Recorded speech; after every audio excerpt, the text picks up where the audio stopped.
Ellie Walker had spent most of her young life drifting from one foster home to another. By the time she met Officer Kane, she had been living on the edge. No family, no stability, just survival. But her story didn't start with tragedy. It started with a chance encounter. It started like any other quiet morning in the small town of Clearwater. Officer Michael Kane was a man everyone respected, a cop known for his bravery and dedication to the badge. But beneath the polished uniform and public praise, there was a secret. A secret that connected him to a 17-year-old orphan named Ellie Walker. It was a connection no one could explain, and one that no one saw coming. That is, until the day Ellie's lifeless body was discovered in an abandoned shed, and Michael Kane became the prime suspect. Welcome to True Crime Stories videos. A big thank you to all our viewers and especially our subscribers for your amazing support. We're dedicated to bringing you both well-known and untold true crime stories. Don't forget to subscribe to the channel and stay tuned. We upload new stories almost every day. Ellie was first spotted by Kane outside the Clearwater diner late one night. She was cold, hungry, and barely old enough to hold a job. Witnesses say Kane approached her, offered her a ride, and even bought her a meal. It seemed like an act of kindness. Or was it something more? What would you think if you saw a police officer helping a teenager late at night? Would you think he was protecting her? Or something else entirely? How did Officer Kane, who swore to protect life, become the one who took it? Within weeks, Ellie was seen spending more and more time with Kane. Some said he was trying to mentor her. Others whispered it was something far darker. The relationship between Kane and Ellie grew closer, and the town began to take notice. Questions swirled. Why was a married police officer spending so much time with an orphaned teenager? Friends and colleagues started to talk. Kane dismissed the rumors, claiming he was just trying to help a troubled young girl find her way. But there was one person who wasn't convinced. Kane's wife, Linda. She found texts on his phone, messages exchanged between Kane and Ellie. Some were casual, things like checking in on her well-being. But others were not so innocent. And then everything took a chilling turn. Ellie's body was found in an abandoned shed just outside town. She had been strangled. The scene was brutal, chaotic, and deeply personal. Investigators quickly focused on Kane. But what really happened that night? Why was Ellie killed? And why does her story leave so many unanswered questions? Michael Kane had always been a name associated with integrity in Clearwater. As an officer, he worked hard to maintain a reputation as a community protector, someone the town could rely on. But Ellie Walker's story painted a different picture. Ellie wasn't just another orphan drifting through the foster care system. She was a fighter. Born into tragedy, she lost her parents at the age of 7 in a car accident. From that moment, her life became a series of unwelcoming foster homes, temporary placements, and cold nights wondering if she'd ever belong anywhere. Despite this, those who knew her said she was kind, driven, and intelligent, a young girl who clung to hope despite her circumstances. She would sit for hours at the Clearwater Library, poring over books about teaching. Ellie wanted to make something of herself, to escape the cycle of neglect she had endured. But for every step forward she tried to take, life seemed to push her back twice as hard. And then came Michael Kane. At first, their connection seemed almost accidental. One witness remembered the night Ellie sat outside the diner. She was shivering, her arms wrapped around herself for warmth. Kane, on his nightly patrol, spotted her and stopped. "Everything okay?" he reportedly asked. Ellie didn't respond at first, but eventually the officer convinced her to come inside the diner, where he bought her coffee and a sandwich. To those who watched, it seemed like an act of kindness. but kindness alone doesn't explain what happened next. Ellie began showing up at community events where Kane was present. Kane, who was always a prominent figure at these gatherings, introduced Ellie to his colleagues as a troubled young girl he was trying to help. Some applauded his efforts, seeing him as a mentor. Others whispered that there was more to their relationship than Kane was letting on. Why was a police officer so invested in this young girl's life? It wasn't long before the rumours reached Linda Kane, Michael's wife. Linda knew her husband's habits better than anyone. When he started coming home later than usual, his excuses sounded rehearsed, mechanical. Then there were the phone calls, private conversations he took outside. She didn't want to believe he was hiding something, but her instincts told her otherwise. One night, while Michael was asleep, Linda went through his phone. What she found changed everything. There were dozens of messages between Michael and Ellie. Some were innocent, like updates on how she was doing or reminders to stay out of trouble. But others revealed a closeness that went far beyond what a mentor or father figure should have. One text read, "I don't care what people say. You mean more to me than you'll ever know." Another, "I'll protect you. No one can take you away from me." Linda confronted Michael the next day. He denied any wrongdoing, claiming he was just trying to help a girl in need. But Linda wasn't convinced. Within weeks, she filed for divorce, citing infidelity. While Michael's personal life was falling apart, Ellie's life was unraveling as well. Friends of hers from the foster home said she had become increasingly withdrawn. She confided in one of them that she felt trapped, but she wouldn't explain what she meant. Then, the morning of November 12th, Ellie didn't show up at school. At first, no one noticed. A teenager skipping class wasn't unusual, but when her foster parents called the school to confirm her absence, concern began to grow. By evening, Ellie's disappearance was the talk of the town. The morning the body was discovered was cold, the kind of chill that seemed to seep deep into your bones. It was a morning that began with hope, with people still hanging on to the belief that maybe, just maybe, Ellie had run away and would return. But that hope was quickly shattered when her body was found. The shed was located just on the outskirts of Clearwater, hidden behind a dense line of trees. It was a place most of the town's residents never bothered to visit, but to some, it was a retreat. Teenagers sometimes snuck away to drink or smoke, finding solace in the isolation the shed offered. Ellie had been there before, but never like this. When the police arrived, it didn't take long for them to find her. They entered the shed cautiously, their flashlights cutting through the darkness. At first, they saw only the overturned chairs, scattered papers, and what appeared to be a struggle, but then, there she was. Ellie's body lay in the far corner, lifeless. The once bright, hopeful girl was now nothing more than a cruel reminder of how fast things could unravel. Her body was sprawled unnaturally on the cold, hard ground, her face twisted in a way that told of a violent end.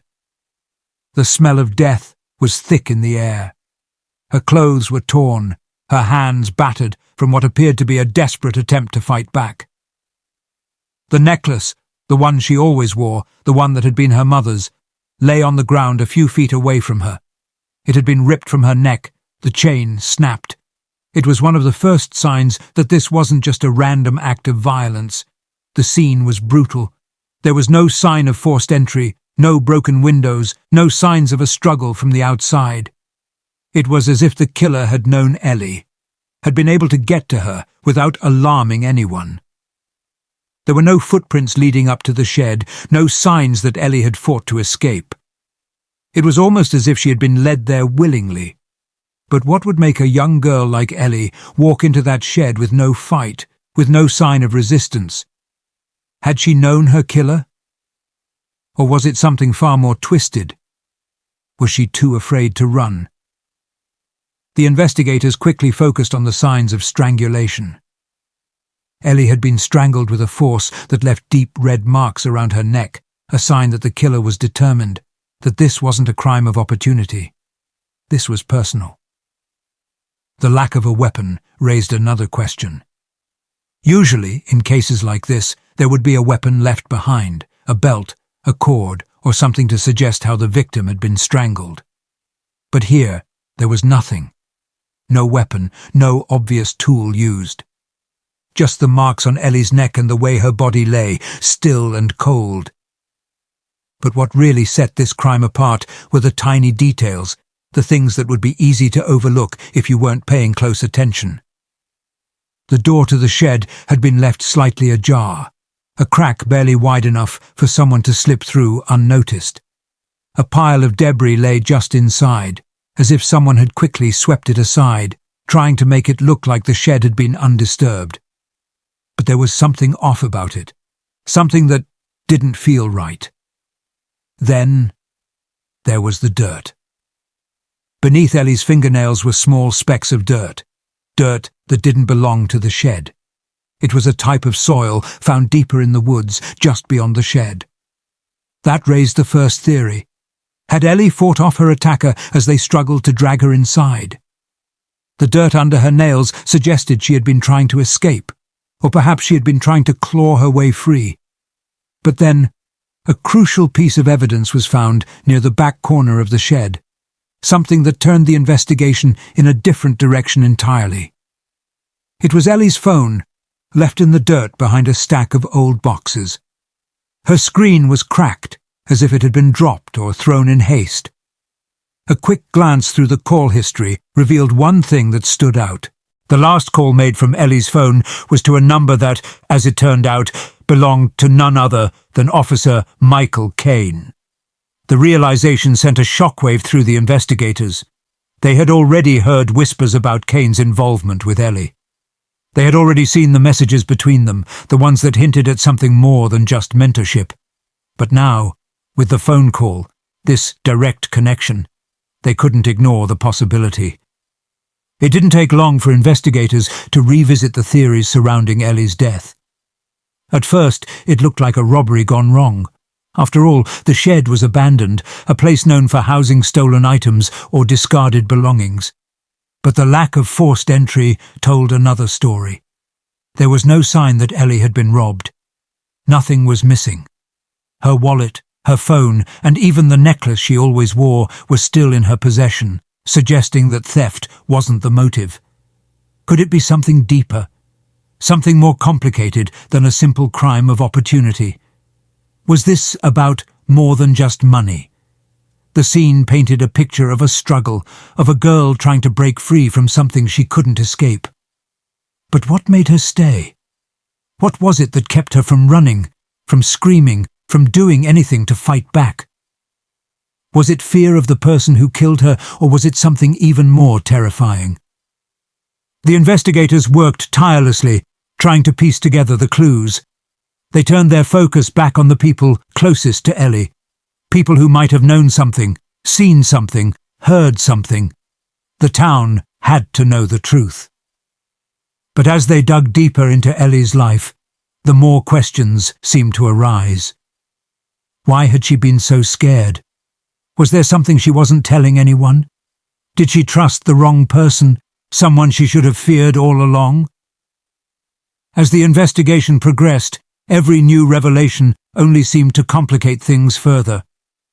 What started as a case of a missing teenager quickly turned into a tangled web of lies, secrets, and betrayal.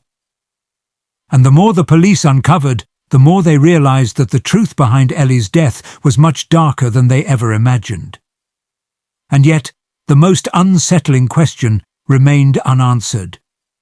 How had a trusted officer, a man sworn to protect and serve, ended up in this dark place, tangled in a web of lies and murder? What do you think happened that night? How did Ellie end up dead in that shed? And could the killer still be out there, watching, waiting for the next victim? As the investigation unfolded, the pieces began to fall into place. But each one raised more questions than it answered. The discovery of Ellie's phone, with its final call to Officer Michael Caine, set the stage for a deep dive into the relationship between the two. At first, it seemed like nothing more than an innocent bond between a troubled girl and a well-meaning officer. But soon, the truth emerged, a truth that nobody in Clearwater could have predicted. The affair between Michael Caine and Ellie Walker had started innocently enough. Caine had been a familiar figure in Ellie's life for months before their relationship took a darker turn. He had been the one to offer her shelter when she felt lost. But that wasn't all. As Ellie's trust in him grew, so did his hold over her. He wasn't just helping her get her life on track. He was slowly becoming the center of her world. They began seeing each other secretly, meeting late at night, away from prying eyes. At first, it was nothing more than a few stolen moments. A text here, a phone call there. But before long, it became clear that their connection went far beyond simple friendship. They had become entwined in a toxic, secretive affair that no one could have imagined. Michael Caine was careful, but not careful enough. Friends of Ellie described how the young girl would often confide in them about the relationship. She was torn, unsure of what to do. On the one hand, Caine was someone she felt she could trust, someone who seemed to genuinely care for her. But on the other hand, he was starting to exhibit signs of possessiveness that Ellie couldn't ignore. She began feeling trapped, suffocated by his attention. "I didn't know what to believe anymore," one of Ellie's close friends testified. "She told me he was controlling, but I never thought it would come to this." The relationship had begun to strain Ellie's other friendships, isolating her from those who had once been her support system. She became withdrawn, distant. The joy she had once carried in her eyes began to fade. And as much as she wanted to break free from the ties that bound her to Caine, she felt too afraid to do so. This is when things began to take a dangerous turn. Michael Caine, the man once revered as a protector, began to show his true nature. The love letters that Ellie had kept hidden in her room painted a chilling picture of the growing darkness. They weren't the sweet words of a romantic connection. They were manipulative, controlling. One letter read, "You can't leave me. You belong to me now. If you go, I'll make sure no one will ever trust you again." The tone of the letters shifted, becoming increasingly possessive, like a man who feared losing control over the one thing that had once given him power. The letter wasn't just about love. It was a warning, a threat that Ellie couldn't ignore. She was being pulled deeper into a world she could no longer escape. It wasn't long before Ellie's friends began to notice the subtle changes in her behavior. Her laughter grew rare, and when she did smile, it was forced. She had stopped seeing her friends regularly and began spending more time with Caine, going on late-night drives and meeting in secluded spots away from public view. But as much as she struggled, Ellie wasn't the only one hiding things. Michael Caine, too, had been living a double life. While he presented himself as the perfect officer to the public, honorable, respectable, someone who went above and beyond for his community, behind closed doors, he was a man driven by obsession. The deeper the investigation went, the more disturbing facts began to surface about Caine's personal life. Colleagues from the precinct testified that Caine had been growing increasingly erratic in the weeks leading up to Ellie's death. He was distant, snapping at people, his mind clearly preoccupied. One officer recalled an unusual encounter with Caine a few days before Ellie was found dead. He just seemed off. "We were talking about a case, and he kept changing the subject, getting defensive when I mentioned anything personal. It was like he was hiding something. I couldn't put my finger on it, but something wasn't right." As the investigators dug deeper into the digital trail left behind by both Caine and Ellie, they uncovered more damning evidence. Threatening messages, desperate pleas for Ellie to come back, and surveillance footage that would alter the course of the investigation. The surveillance footage came from a local convenience store, just a few miles away from the shed where Ellie's body was found. The footage was grainy, but it was enough. Kane's patrol car was seen pulling into the parking lot just hours before Ellie's body was discovered. What was even more troubling was the figure who got into his car, the very same girl who had been reported missing for days. Ellie was seen getting into Kane's car willingly, as if she had no fear of the man she had once confided in. But there was something in the footage that stood out even more, a flash of movement as Kane's car pulled away. Another figure lurking in the shadows. It was hard to make out at first, but with the help of a forensic expert, the figure was identified as a man, someone who had been following them. Was this a sign of someone else's involvement, or was it just a coincidence? The discovery of this mysterious figure added a new layer of complexity to the investigation. Was Michael Caine acting alone, or had someone else been involved in Ellie's tragic end? Theories swirled around town. Some believed that Ellie's death was the result of a crime of passion, an affair gone wrong. Others thought that there was more to the story, that Caine wasn't the only person involved in her murder. The investigators knew they had to follow every lead, no matter how small. And as the web of lies unraveled, new suspects began to emerge, each more troubling than the last. Some even wondered if Ellie's tragic fate had been planned, if there were others who had a reason to want her dead. Theories began to divide the town. Was it the jealous cop who couldn't bear to lose his hold over her? Or was it someone else altogether? Someone with an agenda that no one could have anticipated? What do you think? Could Michael Caine really be the only one to blame?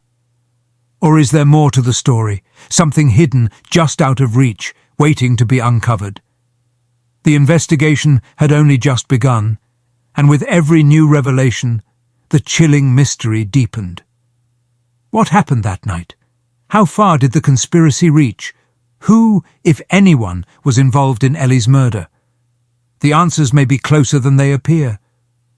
But as the investigation continued, the truth about Michael Caine and the secrets he harbored remained locked behind a wall of deception. Would the town of Clearwater ever get the closure it so desperately needed? The discovery of Ellie's final letter had cracked the case wide open, revealing a truth that sent shockwaves through the investigation. Carefully folded and hidden among her belongings, the letter appeared to be a farewell. However, its contents hinted at something far more sinister. Ellie wrote, "I know what you've done. You can't hide it forever. If you think this ends with me, you're wrong." At first glance, it seemed like a desperate plea, perhaps directed at Michael Caine. But as investigators scrutinized every detail, they realized the letter mentioned someone entirely unexpected: David Westbrook, Michael's former colleague. The revelation of Westbrook's involvement shifted the focus of the investigation dramatically. David Westbrook, a man with a history of corruption, had once worked closely with Michael Caine. Their relationship was built on shared secrets and questionable decisions. But how had Ellie become entangled in their world? Westbrook's connection to Ellie was uncovered through phone records and surveillance footage. The footage showed him visiting locations linked to Ellie in the weeks leading up to her death, his actions raising alarming questions about his intentions. The narrative that had initially painted Michael Caine as the sole perpetrator now pointed to a more complex web of manipulation and control. Ellie's letter wasn't just a plea for help, it was a warning. She had uncovered something about Westbrook, something he was desperate to keep hidden. Investigators found evidence of illegal activities tied to Westbrook, including bribery and money laundering. Ellie, already vulnerable due to her dependence on Caine, had become a pawn in a dangerous game orchestrated by Westbrook. The motive for Ellie's murder began to take shape. It wasn't just about Kane's obsessive love or his fear of losing control over Ellie. It was also about silencing her before she could expose the dark secrets she had stumbled upon. Westbrook, fearing the fallout of her revelations, saw her as a liability. But the evidence against Westbrook also implicated Kane. While Westbrook might have orchestrated the crime, Kane's role in Ellie's life had created the conditions for her tragic end. His possessiveness, manipulation, and inability to protect her from Westbrook's influence all contributed to her demise. The trial that followed brought both men to justice. Kane was charged with second-degree murder, while Westbrook faced charges for conspiracy, corruption, and accessory to murder. The courtroom testimony revealed the toxic dynamics between the two men and their exploitation of Ellie's vulnerability. The fallout was immense. The police department, already under scrutiny, faced public outrage for allowing individuals like Kane and Westbrook to operate unchecked. Ellie's death became a rallying cry for reform in the foster care system, highlighting the need for better oversight and support for vulnerable youth. Ellie's life, though tragically cut short, left a profound impact. Her courage in documenting her fears and exposing the truth ensured that her voice was heard, even in death. Her story forced a reckoning, not just for the individuals responsible for her death, but for the systems that failed to protect her. In the end, Ellie's legacy was one of resilience and justice. Her story serves as a stark reminder of the consequences of power and control, and the importance of speaking out against corruption, no matter the cost. The case of Ellie Walker may have reached the courtroom, but it left behind a trail of unanswered questions that still linger in the minds of everyone who followed the story. Did Michael Kane truly act alone in his obsessive descent into darkness? Or was David Westbrook the true mastermind, pulling the strings behind the scenes? Was Ellie's death the result of one man's desperate love, or a calculated move to protect dangerous secrets? As much as the trial provided some measure of justice, it couldn't erase the nagging sense of what if. Could this tragedy have been prevented if the foster care system had offered Ellie more support? If someone had stepped in earlier, would Ellie still be alive today? And what about the cryptic warnings in Ellie's letter? Did it reveal everything? Or were there truths still buried, waiting to surface? Ellie's story is one that resonates deeply, not just because of its tragedy, but because it shines a light on systemic failures and the dangers of unchecked power. Her voice, though silenced, continues to echo through the lives she touched and the changes her case inspired. But now, we want to hear from you. What do you think really happened? Was this simply a crime of passion? Or does the involvement of David Westbrook hint at something more sinister? Could Ellie's death have been prevented, or was she caught in a storm too powerful to escape? Share your thoughts and theories in the comments below. If this case shocked and intrigued you, don't forget to hit the like button. Your support helps us bring these stories to light. And if you're fascinated by tales of crime, mystery, and justice, subscribe to our channel and turn on notifications so you never miss a new upload. Next week, we'll delve into another chilling tale, a family heirloom that carried a dark and deadly secret. You won't want to miss it. Thank you for watching, and until next time, stay curious and stay safe.